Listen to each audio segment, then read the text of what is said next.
کوئی بھی انسان تو ایسا بھی ہوتے جس کی زبان ہی نہیں ہے، اپنی باتیں کو ظاہر نہیں کر پاتی، جب پیٹ میں درد ہوتا ہے تو نہیں بول سکتے ہیں، جب کوئی تکلیف ہوتی ہے تو نہیں بول سکتے، لیکن اللہ تعالیٰ نے آپ کو بولنے کی چھمتا دی، پھر بھی تو نے یہ اللہ تبارک و تعالیٰ کی نعمت کا شکریہ ادا نہیں کیا۔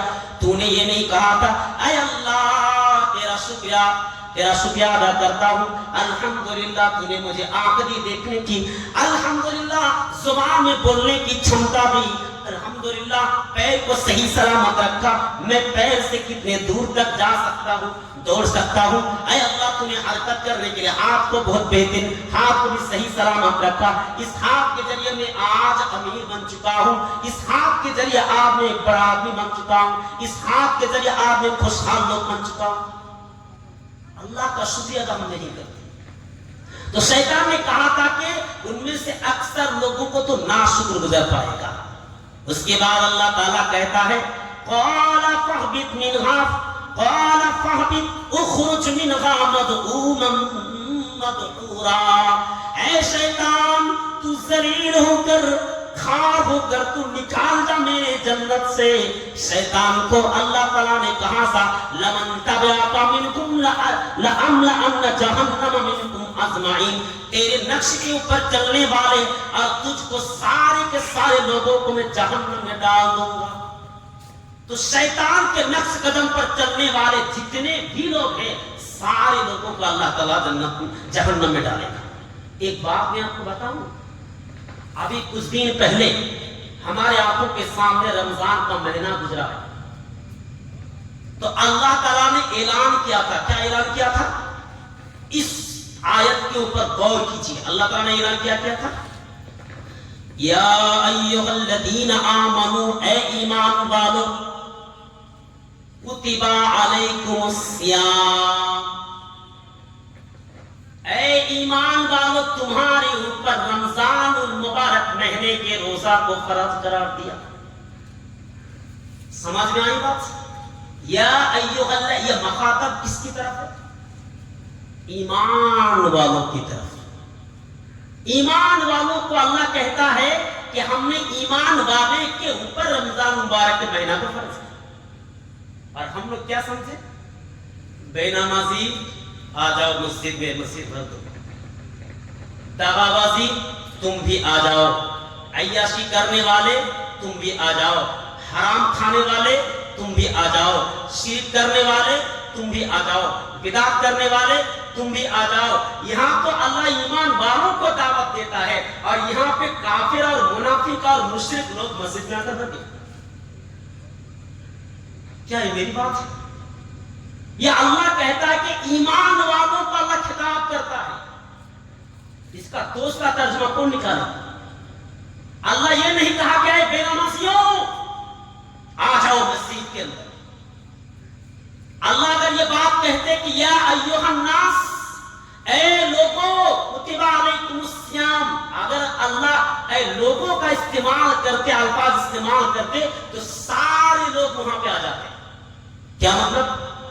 چاہے غیر مسلم ہو، ہندو، کرسچن، یہودی، نصارہ، جتنے بھی لوگ اس کائنات کے اندر سارے لوگ آ جاتے ہیں، لیکن اللہ یہاں پہ خاص لفظ خاص استعمال کیا ہے کہ یا ایھا الذین آمنوا، اے ایمان والو۔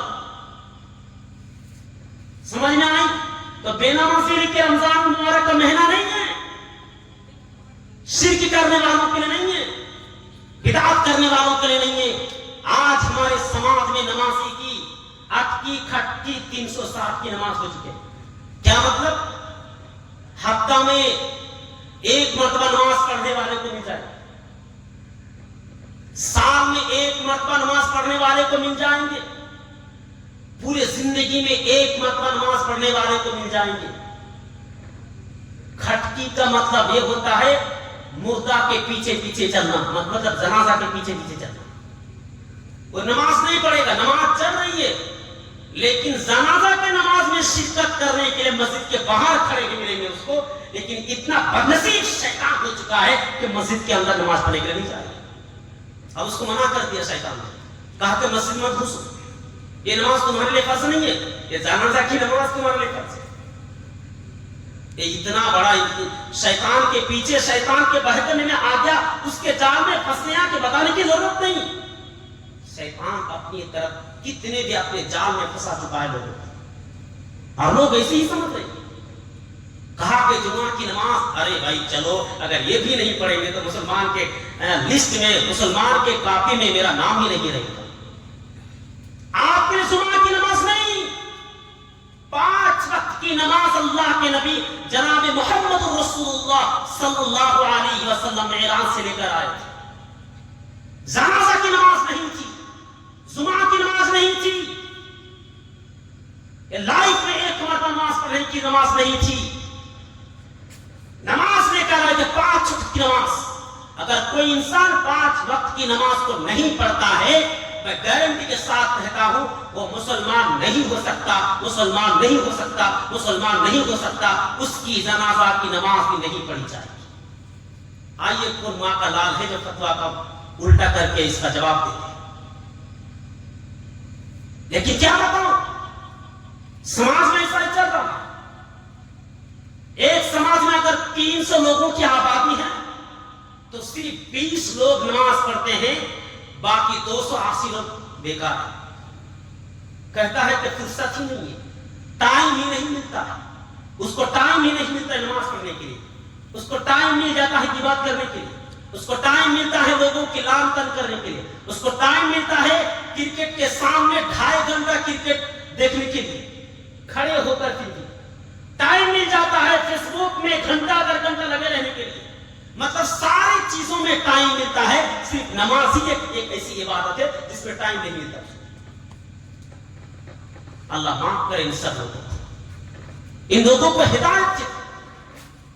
تو میرے بھائیوں، جو بھی انسان مسجد سے آج بے دخل ہو چکا ہے، رمضان گیا تو یہ بھی سلام الوداع کہہ دیا کہ مسجد الوداع، انشاءاللہ اگر اللہ چاہے تو پھر اگلے سال آئیں گے.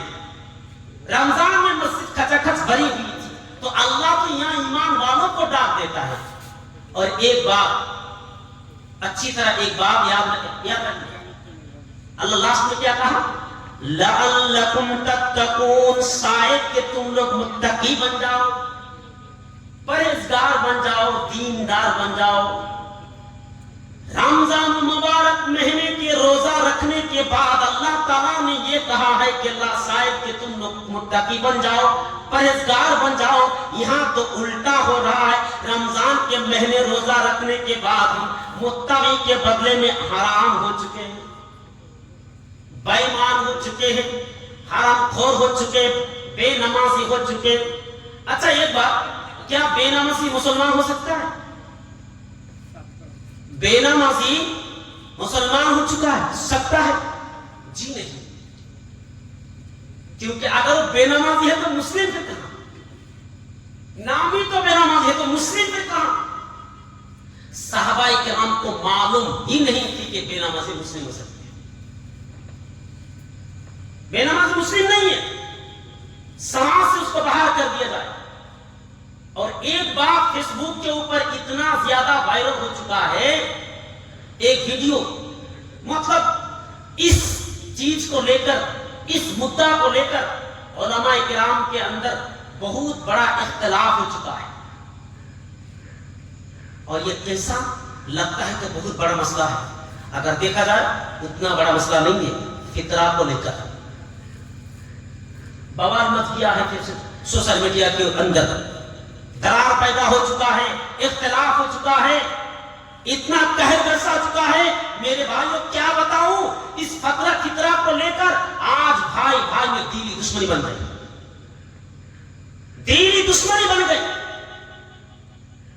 کہتا ہے کہ اگر فطرہ کوئی روپیہ سے نکالتا ہے، کرنسی سے نکالتا ہے، تو اس کو سماج سے بے دخل کر دیا جائے گا، سماج سے نکال دیا جائے گا، مسجد سے نکال دیا جائے گا. کیا فطرہ نماز سے بھی بڑھ کر ہے؟ کیا فطرہ توحید سے بھی بڑھ کر ہے؟ لوگوں کو بیسک جس چیز کی ضرورت تھی آج اس کے بارے میں فیصلہ نہیں لیتا ہے، ایکشن نہیں لیتا ہے، اور فطرہ کو لے کر آج مسلمانوں کو بے دخل کر دیا جا رہا ہے. کیا ہمارے علماء حضرات کو ذرا بھی اس کے بارے میں نالج نہیں ہے کہ فطرہ سے بڑھ کر نماز بہتر عبادت. ارے بھائی جس کی نماز نہیں اس کا فطرہ کہاں ہے؟ من المسلمین مسلمانوں میں فطرہ ہے. بڑے ہو چھوٹے ہو امیر ہو غریب ہو غلام ہو آزاد لونڈی ہو ہر اوپر ہر چھوٹے بڑے کے اوپر اللہ تعالیٰ نے فطرہ کو خاص قرار دیا. لیکن نماز تو 7 سال کی عمر جب ہو جائے تب سے نماز پڑھنا چاہیے. آج ہمارے سماج کے اندر شرک بھرا ہوا ہے لیکن یہ شرک کے بارے میں کوئی ایکشن نہیں لیتا ہے. کسی نے نہیں کہا کہ اگر کوئی نماز نہیں پڑھتا ہے تو اس کو گھر سے نکال دو, مسجد سے نکال دو, سماج سے نکال دو. شراب پی رہا ہے کوئی ایکشن نہیں لیتا, زنا کر رہا ہے کوئی ایکشن نہیں لیتا ہے.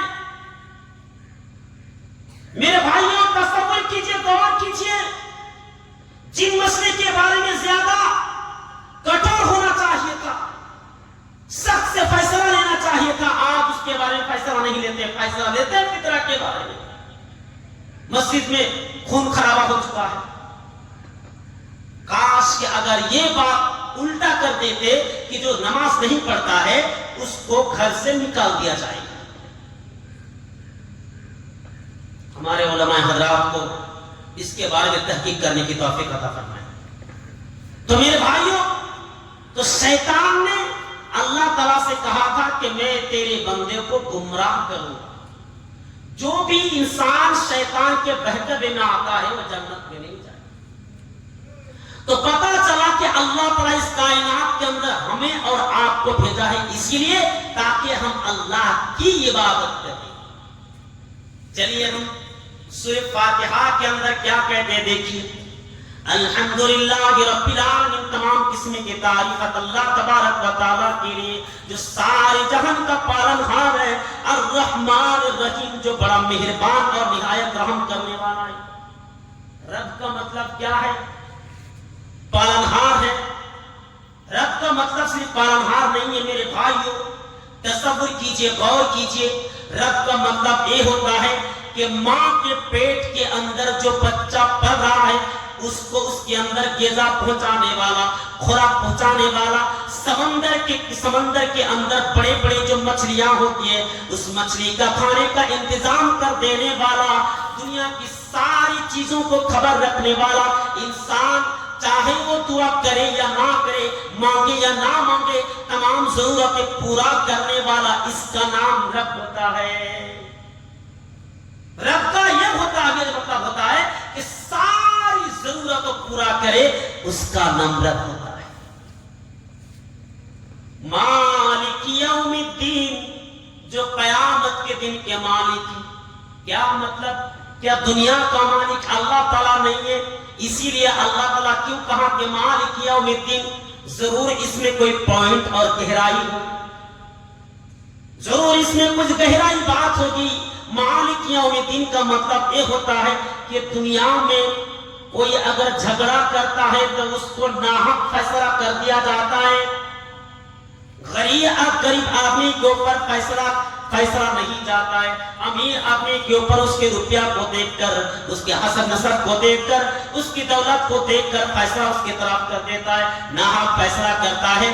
آج کتنے لوگ ہتیا کر کے, قتل کر کے سارے عام لوگوں کے سامنے گھوم رہا ہے, کوئی ریاکشن نہیں لیا جاتا, کوئی فیصلہ نہیں کیا جاتا, کوئی مقدمہ نہیں چلتا ہے. میرے بھائیوں تصور کیجئے, غور کیجئے, ان ساری چیزوں کا فیصلہ کرنے والا قیامت کے دن جو دنیا کے اندر جس کو حق فیصلہ نہیں ملتا, ان تمام چیزوں کو فیصلہ اللہ تعالیٰ ضرور پورا کرے گا. اسی لیے تو کہا گیا کہ مالک یوم الدین, قیامت کے دن کا مالک. کسی انسان کو مار کر مٹی میں دفن کر دیا گیا ہو, کسی کا مال چھین کر اس کو کمزور بنا دیا گیا ہو, کسی لڑکی کو ختم کر دیا گیا ہو, کسی کا مال ہڑپ لیا گیا ہو, اور نہ جانے کیا کیا چیز وہ دعا مانگ رہی ہے. آج ہمارے سماج کے اندر, مسلمانوں کے اندر جو ظالم بادشاہ آ چکے ہیں, آج کتنے زیادہ ظلم کر رہے ہیں. اللہ تعالیٰ کہتا ہے کہ پے پے میں اس کو حساب کروں گا. کیا مطلب کہ قیامت کے دن ضرور تمہیں حساب ملے گا. اسی لیے کہا جاتا ہے کہ مالک یوم الدین. تو چوری کرنے والا آپ کے گھر سے چوری کرے آپ کو پتا نہیں ہے. آپ کا موبائل چوری کر لیا کس نے, آپ کا روپیہ چوری کر لیا. اب اتنا غصہ ہو چکے کہ اگر اس کو ہم پا جاتے سامنے تو ختم کر دیتے. یہ بات سوچ رہے ہیں آپ, لیکن اس کا بھی اللہ تعالیٰ حساب کرے گا قیامت کے دن.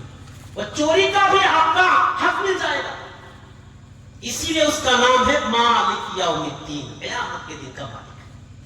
سمجھ میں آئی بات؟ دنیا میں جو چیز ہمیں نہیں مل رہی ہے, یا تو ہمارا حق ہوتا ہے. کیا حق ہوتا ہے؟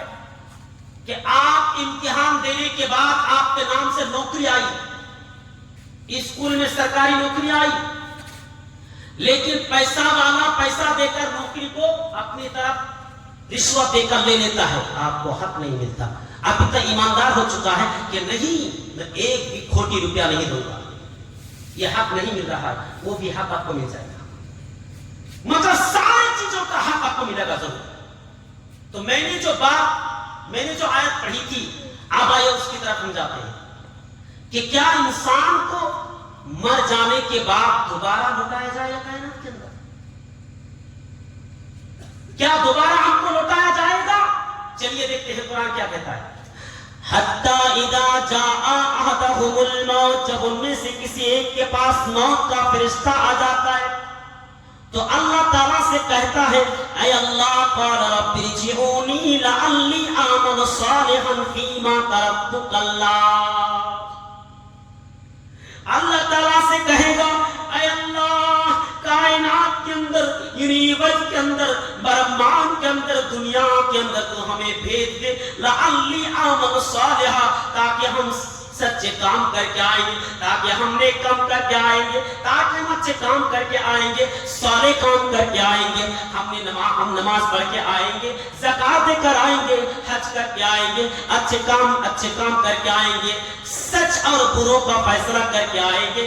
اے اللہ, مسجد میں جو جلسہ ہو رہا تھا مسجد کے نام پر, اس مسجد میں ہم صدقہ کر کے آئیں گے. اے اللہ, ہم ساری چیزوں کے سارے اچھے چیزوں کا کام کر کے آئیں گے, تو ہمیں کائنات کے اندر بھیج دے. لیکن میرے بھائیو, اللہ تعالیٰ تو جواب دیتا ہے, کلا انہا کلمۃ هو قائلها ومن ورائہم برزخ الی یوم یبعثون. نہ بندہ, ایسا تو ہونے والا نہیں ہے, آج تمہیں کوئی موقع نہیں دیا جائے گا, افسوس کرے گا اس کی. لیکن اللہ تعالیٰ موقع دے گا تب. اللہ کوئی مہلت نہیں دے گا میرے بھائی, اللہ কোনো সুযোগ দিবেন না. আপনি যদি আল্লাহর কাছে কাকুতি মিনতি করেন না কেন, যদি আপনি আর্তনাদ করতে থাকেন না কেন, আল্লাহ তাআলা আপনাকে আর সেই সুযোগ দিবেন না. আজকেই আল্লাহ তাআলা আমাকে আপনাকে সুযোগ দিয়েছে, আজকে আপনি আল্লাহকে সন্তুষ্ট করতে পারেন, আজকে আপনি আল্লাহ তাআলার কাছে যা চাইবেন সেটা পেয়ে যাবেন. কিন্তু মরার পরে আর সেটা সুযোগ হবে না.